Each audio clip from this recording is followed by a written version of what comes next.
Hello again, Gills fans. Welcome back to the latest episode of Gills in the Blood TV. It is Thursday, which means two things. Looking back at the week that was, and then looking ahead to Saturday's Sky Bet League One fixture against Northampton Town. But first things first, Tuesday night, Steve Evans took his men to London Road to take on his former club, Darren Ferguson's title chase in Peterborough United, with the opponents. Gills coming off the back of that heartbreaking 3-2 defeat at Oxford United the previous Saturday. What a response though from the boys. Started off brilliantly first half, came out of the traps really quickly, didn't we? We pressed really high. We didn't allow Peterborough to play. We forced them to change their system midway through the first half. We gained territory. We got good balls into good areas. And after a quarter of an hour, we deservedly took the lead. John Akindi at heart of things, as he had been for the opening 15 minutes. A long throw from Ryan Jackson eventually made its way to the big front man on the left-hand side of the penalty area. He got his head up and fed it back into Connor Ogilvie, whose first time right-footed drive beat the Peterborough keeper and went into the bottom corner. And like I say, it was no more than the Gills deserved. Obviously, the opponents, the home side, came back into it. They're always going to create chances, always going to have lots of the ball, such as their attacking talents. Both of their wing-backs played very high, Dan Butler and Joe Ward. And in a front three of Sammy Samodic, Sariki and Dembele and Johnson Clark-Harris, they're always going to score goals and create chances, or so you'd think. Big chance though, the only one really for the Posh in that first half was when Sariki Dembele himself was released, got himself pretty much one-on-one with Jack Bonham, but for some reason didn't take the shot on with his right foot, came back onto his left. Gills were able to get across and cover, and a combination of Jack Bonham and Ryan Jackson managed to smuggle it out for a corner. And that was the let-off we had in the first half. I'd imagine the team talk was probably got to do what you've done all first period. Don't do what you did second half in the reverse fixture in Kent. Because if you remember rightly, we'd been superb to lead at the break, courtesy of John Akindi at the Priestfield back in February. And then Peterborough absolutely tore us to shreds second half. And the game was done before the 60th minute or 65th minute. This time though, we rode our luck a little bit. We kept chucking bodies on the line. We kept winning our headers. We kept winning our battles. The big let-off came very early. John Akindi's header was cleared out to Sammy Samodic about 35 yards out, and he's let rip an absolute rocket on the volley. Luckily for us and Jack Bonham, it hit the underside of the bar and came out, and we managed to hack it to safety. But in fairness to Jack Bonham, he's not had what I'd call a proper save to make. The saves he's had to make are comfortable and ones that you'd expect him to keep out. The other big chance fell to Ethan Hamilton right at the end, didn't it? When I think it was Sariki Dembele escaped down our right back area and left Ryan Jackson and Stuart O'Keefe for dead. But luckily for us, Hamilton blasted wide. The only other chance, and probably only JCH's only real chance of the evening, was the one he blasted over from from Joe Ward's right wing cross midway through the second period. We weren't without chances ourselves though. Ollie Lee had a shot saved by the keeper, and we continued to get in good areas even though we were playing on the break. But all in all, proper team effort, proper team display. And a great way to respond to that heartbreaking defeat last Saturday. Plenty of candidates for man of the match. I think if you picked anyone, you couldn't really argue. But for me, the ones that stood out were Carl Dempsey, John Akindi, as I've already mentioned, and Alex MacDonald. Alex MacDonald, for me, has got better and better as the season's gone on. Certainly the second half of the campaign, when we've gone on this improved run of form that's got us within touching distance of the top six, albeit likely slightly too late. But yeah, like I say, proper team performance. Proper performance from every single player, and a really good win and a clean sheet to boot against the side that were the highest scorers in the division at home prior to kick-off. But that game is out of the way now. We now have to turn attention to Saturday. We need to win again if we want to keep our slim chances of the top six alive as we host this team.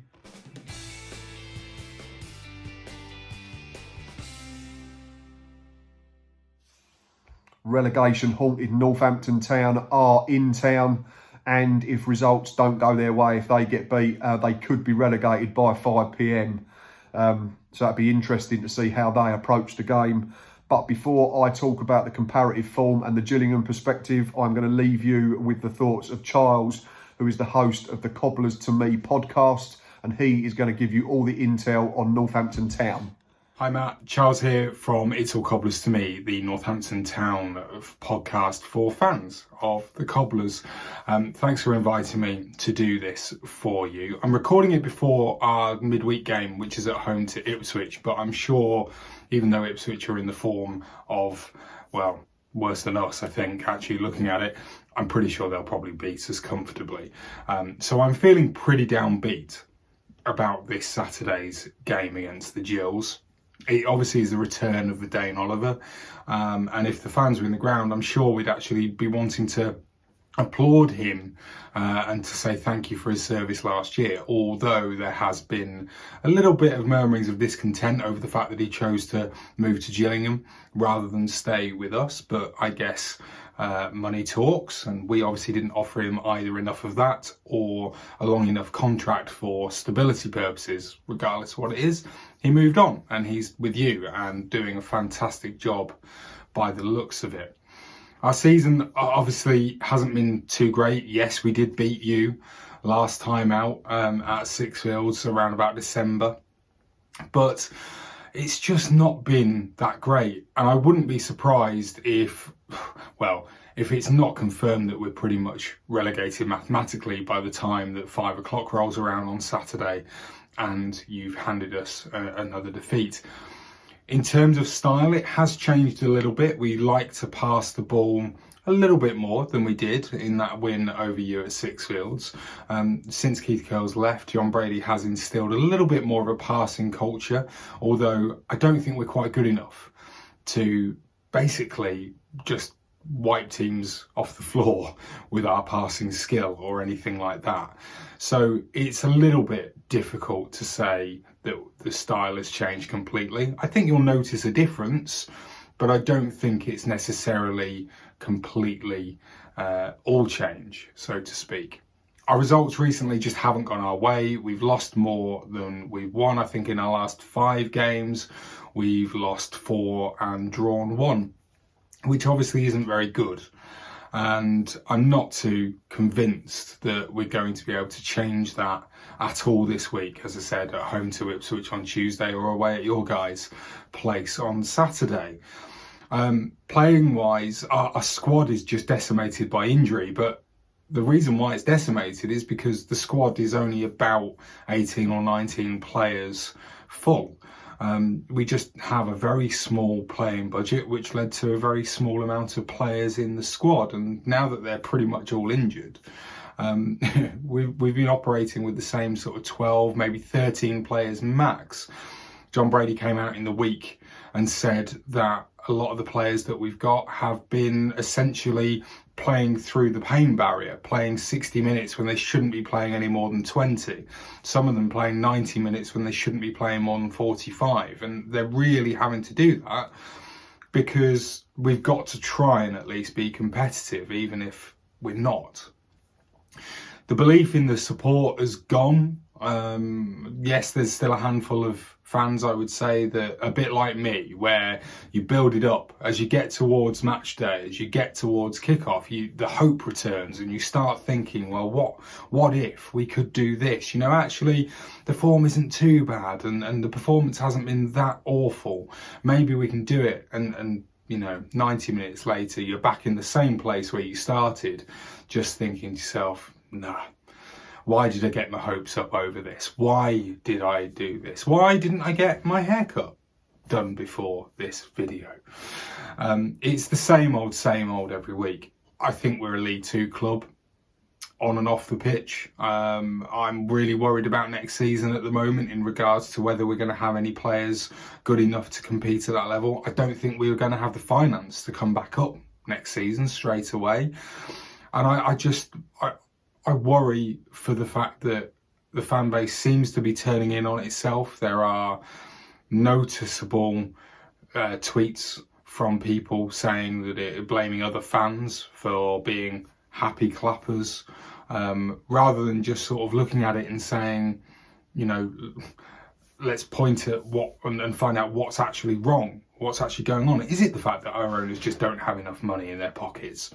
If there is that as a reason, then what more can we do as fans? I mean, you can't very well turn around and say, no, we want you to spend money you don't have. Then you get into a situation that's even worse than what we're in now. It's really, really difficult. And I think, as you will know, when things on the pitch aren't going well, that elevates all the stuff that happens off the pitch and isn't going quite well. That makes that even bigger.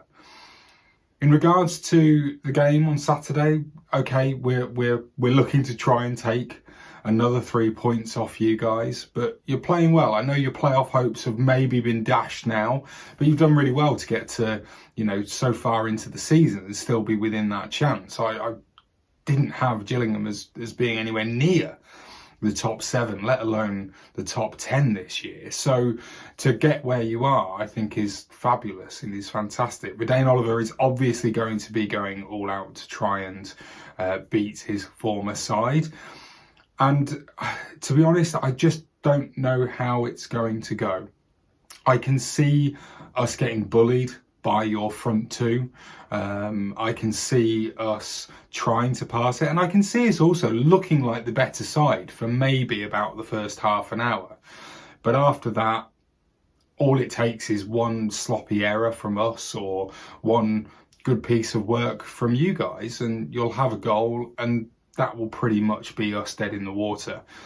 As much as sometimes we come back and we equalise like we did against Peterborough on Friday night, inevitably, you'll just step up your game and you'll then go on and wipe the floor with us.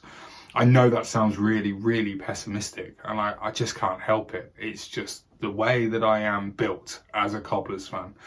I'm sure it'll be a good game, hopefully. I really enjoy when we come up against each other as two clubs. There's a little bit of a rivalry there because of players that we've had, both teams, past and present. Bayo Akinfenna obviously spent a year with you in between playing for us, 2 spells that you have with us. There's also, I think, Tommy Yashin, or Yakuson, I can never remember how you say his name. I think he went from playing for us to then signing for you.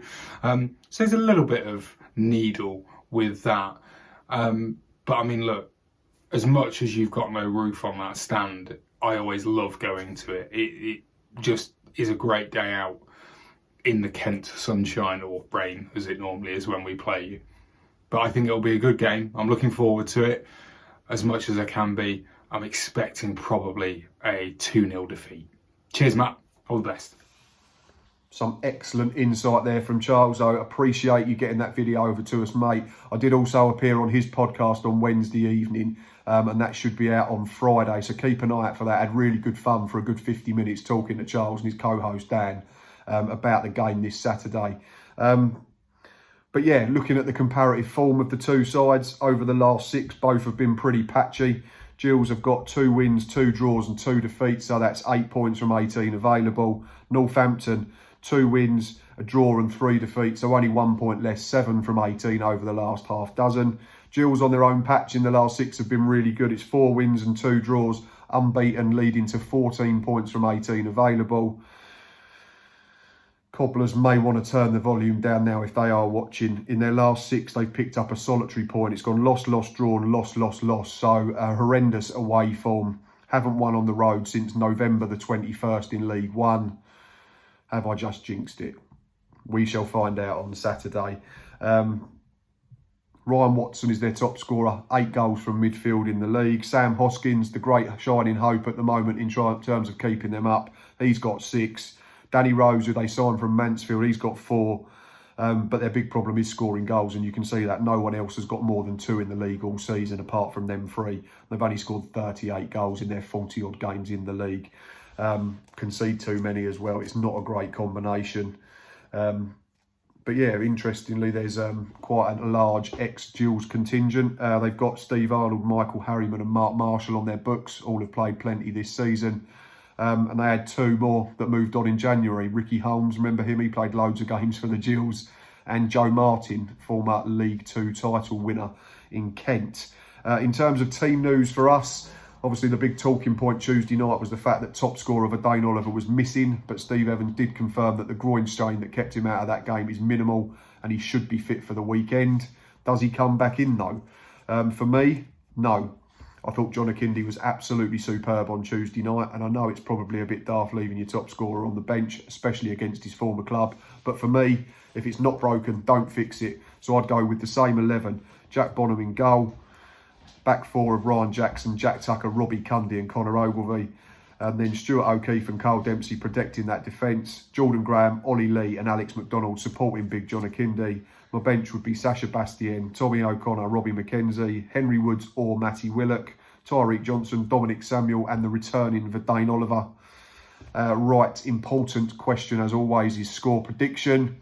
Looking at the comparative form of the two sides, the fact that we've been solid at home over the last 6, we've only lost 1 in the last 8 at the Priestfield, and the fact that Northampton don't score enough goals, concede too many goals, haven't won away since last year.